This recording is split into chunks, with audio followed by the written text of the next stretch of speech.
अस्सलाम वालेकुम क्लास। उम्मीद है कि आप सब लोग खैरियत से होंगे। आज हम कंप्यूटर साइंस के लेक्चर नंबर 18 को डिस्कस करेंगे। हमने जो लास्ट टाइम डिस्कस किया था वो था असाइनमेंट, स्टेटमेंट और उसके साथ टाइप करने का हमने डिस्कस किया था। आज का जो हमारा टॉपिक है वो है read data statement. Read data statement.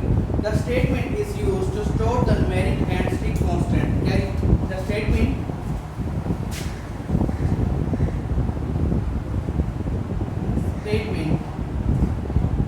that is used to store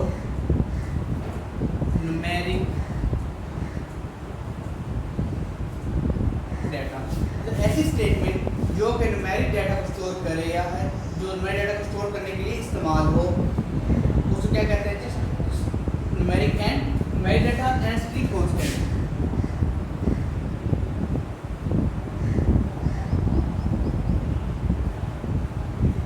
Statement that is used to store numeric data and string constant is ये क्या कहलाती है? हमारे पास read data statement होती है that are accessed by the read। और उसको क्या कर सकते हैं? that ये जो statement है दोनों, ये वाली और ये वाली, इन दोनों को access कर सकें read statement के साथ। मतलब statement that is used to store numeric data and string constant to access by the read statement is known as read data statement। ये इसकी डेफिनेशन हो गई। उसके बाद जो इसका सिंटैक्स दिया हुआ है, सिंटैक्स क्या है? इसकी डाटा लिखेंगे। अगर आपने बेसिक के अंदर आपने इसको एक्सेस करना, क्या लिखेंगे? डाटा लिखेंगे पहले आप। डाटा के बाद comma separate list of constant.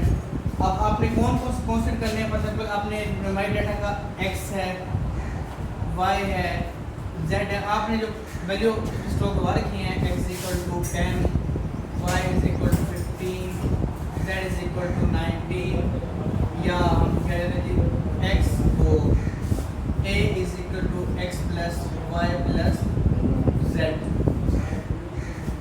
उसके बाद हम a बेसिस करते हैं। तो हम जब डाटा लिख के जब वेरिएबल्स में लिखेंगे, वेरिएबल में क्या करें? कोमा लगाना लाजमी है।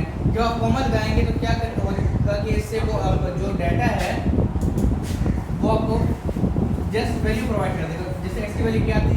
10 थी, उसकी 15 थी, उसके बाद 19 थी, और जो हमारे पास a क्या है? a में इन तीनों को सम करके वो प्रोवाइड कर देगा तीनों का सम।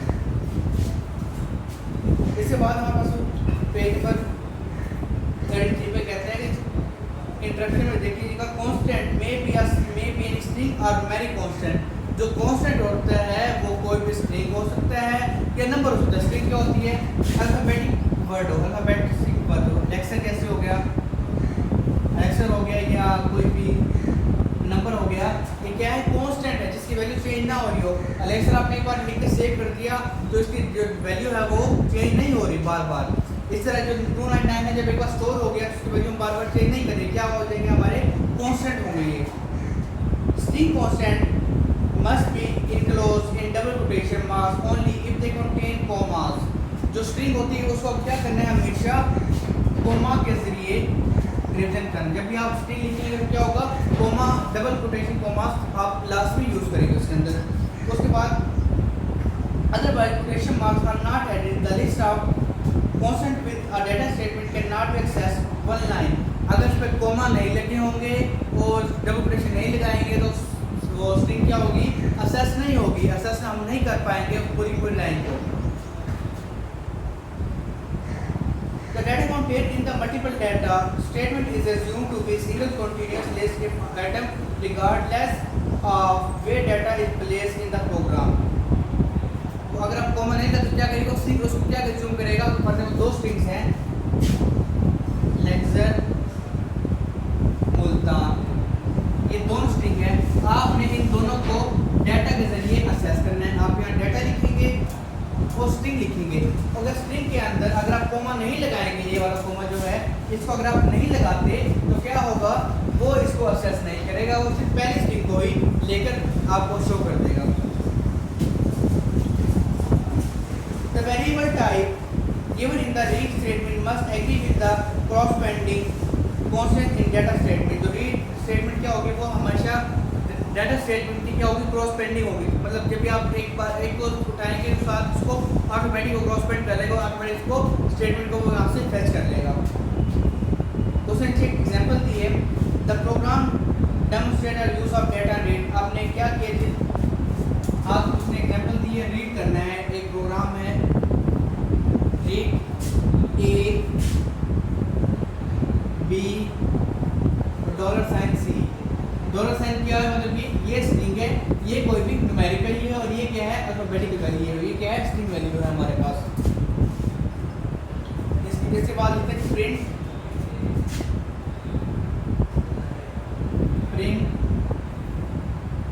$Sign C is equal to A plus B divide by 2। अब स्ट्रिंग के अंदर जो भी वैल्यू होगी वो इधर आ जाएगी, स्ट्रिंग की वैल्यू और ये न्यूमेरिक वैल्यू को A की वैल्यू जो है B की वैल्यू जो भी है वो डिवाइड क्या कर देगा, दूसरी डिवाइड कर देगा उस टोटल को। और डाटा क्या है, डाटा वो उसमें डाटा जो हमारे पास जिसने दिया है उसमें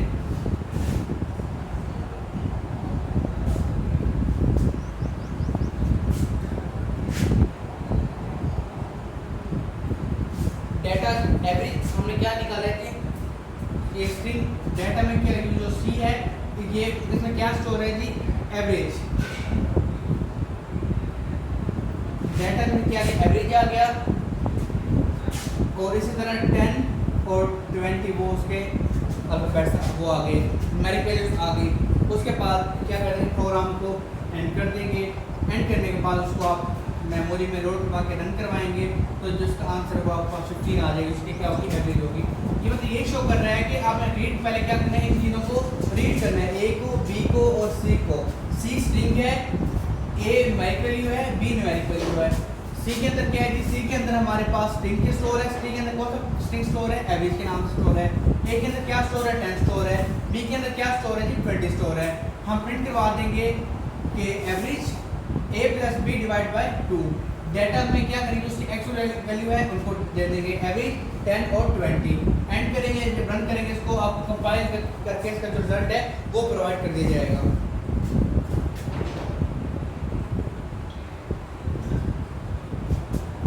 However, we should be very careful about the type of the variable and constant in data statement। हमें इसके लिए बहुत ही केयरफुल रहना पड़ेगा, मोहतात रहना पड़ेगा कि आए कि आप उसके अंदर मिस्टेक ना करते कि आप स्ट्रिंग को न्यूमेरिक वैल्यू शो करते हैं और न्यूमेरिक वैल्यू को स्ट्रिंग शो करते हैं, ये इसमें एरर्स आ सकते हैं। Numeric variable must be assigned a numeric value and string variable must be assigned a string value। numeric के अंदर just numeric value और string के अंदर just string value ही store होगी। इसी तरह if the program tries assign a string value to a numeric variable or vice versa, the type mismatch error। अगर क्या करते हैं कि अब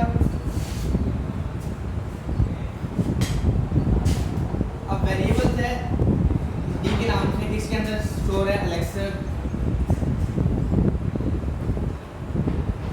एक वेरिएबल है ए, इसमें वैल्यू स्टोर है 10, एक वेरिएबल बी है उसमें वैल्यू स्टोर है 20। आप कहते हैं कि मुझे डी वो वैल्यू चाहिए, आप डाटा लिख के डी लिखते हैं और आप कहते हैं मुझे डी के अंदर 20 वैल्यू मिलेगी, तो क्या ऐसा करना गलत होगा कि आपको एरर देगा कि मिसमैच एरर आपके पास, मतलब टाइप मिसमैच है, वो टाइप जो है इसके अंदर मैच नहीं कर पा रहा। A read statement may read value from several data statements। जो read statement है वो क्या होती है कि वो डाटा को रीड करने काम आती है, फ्रॉम डाटा स्टेटमेंट के अंदर से वैल्यू को रीड करती है। Statement that the numeric of constant data statement similarly several read statements are read value from data statement is the number of variables in the list variable seed number of element in data statement and out of data message. मतलब कि आप अगर ऐसा हो, आपने read statement के अंदर करवाए हैं कि रीड स्टेटमेंट के अंदर आपने कम value they the A B C, और जबकि डाटा के अंदर आप वैल्यू इससे यहाँ पर 3 है, डाटा के अंदर आप 4 वैल्यू शो करवा रहे हैं, तो क्या कहेगा डाटा वैल्यू एक्सीड कर गई है, मतलब कि एक वैल्यू में एक्सीड है, यहाँ पर उन्होंने ऊपर 3 डिफाइन करवाई, नीचे 4 डिफाइन करवा दी, तो आपको डाटा वैल्यू एक्सीड का एरर जनरेट करेगा।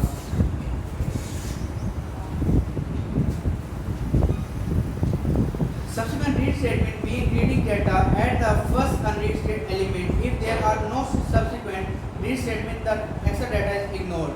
अगर हम read statement को यूज़ नहीं करेंगे या read statement को यूज़ करते हैं तो क्या करेगा, वो जो एक्स्ट्रा डाटा होगा उसको इग्नोर कर देगा, जो एक्चुअल डाटा होगा उसको ये आपको रन करके शो कर देगा। इस तरह उसने एक एग्जांपल दी है कि REM are the length of the side of pentagon, मतलब एक हमने पेंटागन बनाने उसकी साइड दे दी है। रीड कर ले किस वैल्यू को, A वेरिएबल को, B को, C को, D को और E वैल्यू को। इस तरह P के साथ स्ट्रिंग का वैल्यू पेंटागन ये एक स्ट्रिंग है हमारे पास। पैरामीटर में क्या है जी, पैरामीटर को इसमें दे दिए A plus B plus C plus D plus E, इसको सम कर देगा। Print P dot sign equal to parameter. P क्या है, P के अंदर स्टोर करवा दिया पैरामीटर वैल्यू हमने स्टोर करवा दी। P विंडो क्या है जिसमें स्टोर है पैरामीटर। उसके बाद डाटा 12, 18, 24 तीन वैल्यू एक बार शो करवा दी और अगली बार में डाटा 18, 35 पैरामीटर तीन वैल्यू उसकी करवा दी। 6 वैल्यूज पूरी हो गई, 6 variables is equal to 6 values. इसमें एक स्ट्रिंग है, स्ट्रिंग हमारे पास कौन सी है, पैरामीटर है, और बाकी 5 क्या हैं, वेरिएबल्स, न्यूमेरिक वेरिएबल्स हैं, न्यूमेरिक वैल्यूज हैं। उसको एंड करेंगे और आप रन करेंगे तो आपके पास क्या आंसर आएगा, वो आपके पास आंसर आएगा पैरामीटर 107। अच्छा, तो उसके बाद अगला जो टॉपिक है हमारा है रीस्टोर स्टेटमेंट। रीस्टोर स्टेटमेंट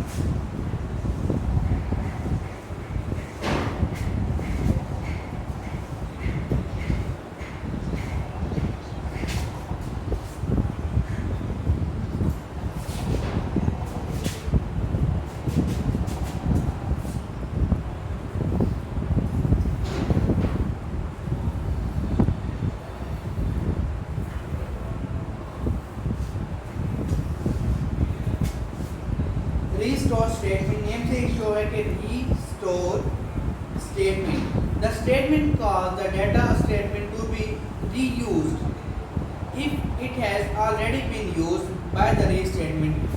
मतलब ये हुआ इसमें मीन कि the statement cause the data statement को ऐसे स्टेटमेंट जो जिसके ज़रिए से हम जो हमारी रीड स्टेटमेंट उसको दोबारा से रीड आउट कर सकें, दोबारा से यूज़ कर सकें, जो कि पहले से यूज़ हो चुकी है।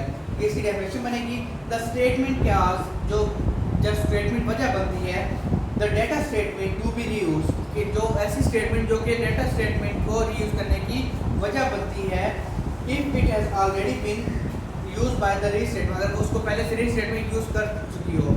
ऐसी स्टेटमेंट जो कि डाटा स्टेटमेंट को दोबारा रीयूज करने की वजह बनती है, जो कि रीड स्टेटमेंट पहले से उसको यूज़ कर चुकी है, क्या कहलाती है जी, रीस्टोर स्टेटमेंट कहलाती है। रीस्टोर स्टेटमेंट की जो सिंटैक्स है वो यही है,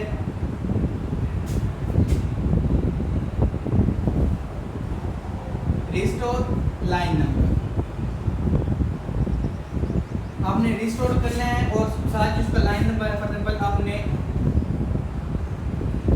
210 लाइन नंबर यूज करता है, जैसा आप लाइन नंबर लिखेंगे और वो वैल्यू दोबारा से रीस्टोर हो जाएगी और वैल्यू दोबारा से आप उसको रीयूज कर सकते हैं इस वैल्यू को।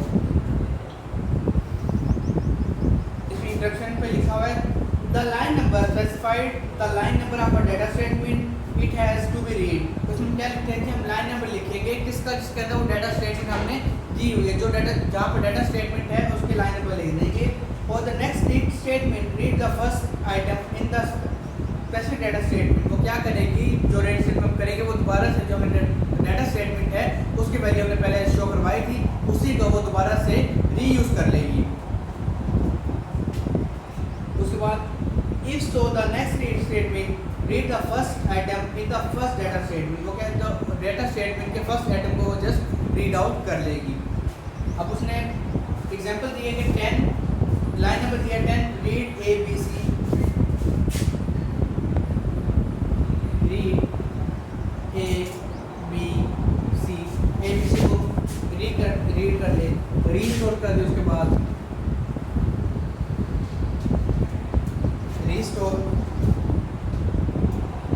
रीस्टोर के बाद फिर दोबारा से read X Y Z print ABC,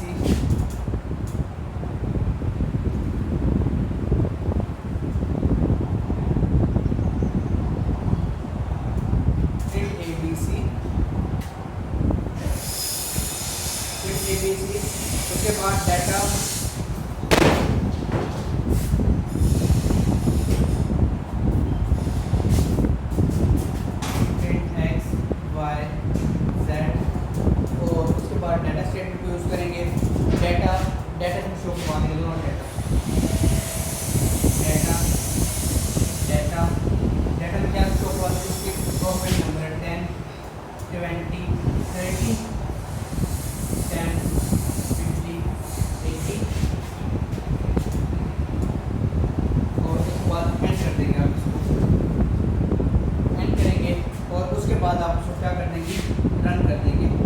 अब रन कर जब करेंगे तो क्या करेगा, ये जो रीड स्टेट हमने लगाई है, रीड स्टेट में जस्ट और जस्ट इसी लाइन को 2 बार लेगी, वो इस लाइन को इग्नोर कर देगी, क्योंकि वो हमने पहले पढ़ा था कि वो फर्स्ट आइटम को, फर्स्ट जो आइटम होगी, फर्स्ट डेटा स्टेट होगी, उसको रिटर्न करेगी। मतलब हमने जो रीड स्टेट लिखी, वो जो आउटपुट आएगी वो क्या आएगी हमारे पास, 10 20 30, ये 10 20 और 30, क्योंकि ये रीस्टोर स्टेटमेंट दोबारा से उसी फर्स्ट आने वाली स्टेटमेंट है, डेटा स्टेटमेंट, उसको ही यूज़ करेगी। तो स्टूडेंट्स ये था हमारा आज तक का लेक्चर। हमने 2 टॉपिक्स में डिस्कस किए, रीस्टोर स्टेटमेंट और रीड डेटा स्टेटमेंट को हमने देखा। तो जो आपकी डायरी है वो भी है कि आपको इन दोनों को जब प्रैक्टिस भी करना है लाजमी तौर पे, और इसको हमने साथ ही लर्न करना है। ये आपकी डायरी है। तो इंशाल्लाह नेक्स्ट लेक्चर में नए टॉपिक के साथ हाजिर होंगे। तब तक के लिए अल्लाह हाफ़िज़।